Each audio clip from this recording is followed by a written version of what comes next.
Neno la Mungu katika kitabu cha Injili ya Yohane sura ile ya 9.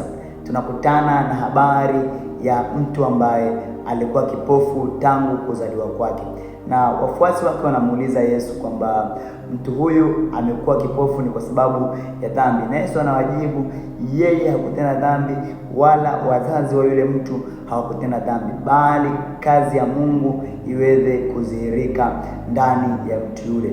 Nikanajaribu kutafakari, nikagundua kitu kimoja.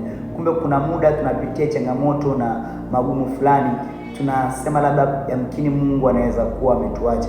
Hapana, maandiko yanasema najua mawazo ninayowazia ninyi ni mawazo ya amani. Mungu anatuwazia yaliyo mema.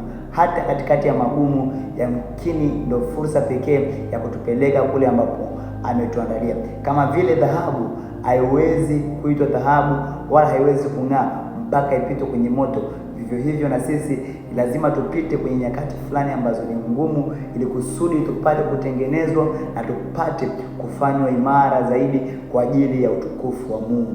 Mungu akubariki sana mtumishi wa Mungu, uwe na siku njema.